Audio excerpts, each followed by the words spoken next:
বেশ কয়েকদিন ধরে মেসি মানিয়ে আক্রান্ত ছিল কলকাতা। মেসি আসলেন, সকলের হৃদয় জয় করলেন। মেসিকে দেখতে অনেকে টিকিট কেটেও মাঠে গেলেন মেসিকে দেখতে। অনেকে ৪,০০০ টাকার টিকিট কাটলেন, অনেকে ১০ লক্ষ টাকা দিয়ে মেসির সাথে ছবিও তুললেন। সত্যি বলতে কি, মেসিকে দেখতে যাওয়ার আগ্রহ খুব ছিল, কিন্তু হলো না, শুধুমাত্র অর্থের জন্য। যাই হোক, যারা যারা ১০ লাখ টাকা দিয়ে টিকিট কাটলেন, সত্যি তাদেরকে নিয়ে জানাই। কিন্তু আপনার আমার কাছে যদি ১০ লক্ষ টাকা থাকতো, তাহলে কি হতে পারত?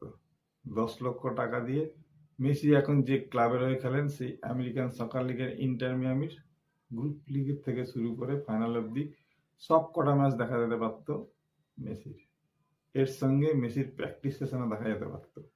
আরো যেটা হতে পারত, লা লিগার যে দুটো ডার্বি হয়, বার্সেলোনা আর রিয়াল মাদ্রিদের, সেই দুটো ডার্বি, ইংল্যান্ডের ম্যানচেস্টার সিটি ম্যানচেস্টার ইউনাইটেডের দুটো ডার্বি, আর ইতালির এসি মিলান ইন্টার মিলানের দুটো ডার্বি দেখা যেতে পারত।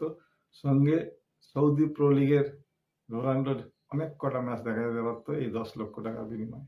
এই ১০ লক্ষ টাকার বিনিময়ে আর যেটা হতে পারতো, সেটা হলো ২০২৬ বিশ্বকাপে আর্জেন্টিনার গ্রুপ স্টেজ থেকে ফাইনালের সব কটা ম্যাচ দেখা যেতে পারতো। ২০২৬-এ আর্জেন্টিনার যে খেলাগুলো আছে তার টিকিটের মূল্য হলো গ্রুপ স্টেজে $২,১৬০। আর্জেন্টিনা তো অবশ্যই কোয়ার্টার ফাইনালে উঠবে।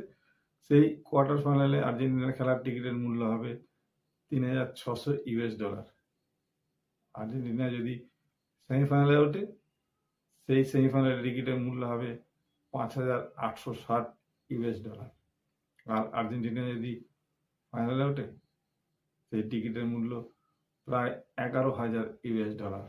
যারা যারা ১০ লক্ষ টাকা দিয়ে টিকিট কাটলেন, তারা কাছ থেকে নিজের স্বপ্নকে বাস্তবায়িত হতে দেখলেন। অনেক ধন্যবাদ তাদের, যারা মেসিকে খুব কাছ থেকে দেখলেন। সত্যি কুর্নিশ জানাই আপনাদের। আর আমাদের স্বপ্ন আমাদের কাছেই থাক। স্বপ্নটা শুধু শেয়ার করলাম মাত্র। ভিডিওটা যদি ইনফরমেটিভ লাগে, অবশ্যই একটা লাইক করতে ভুলবেন না।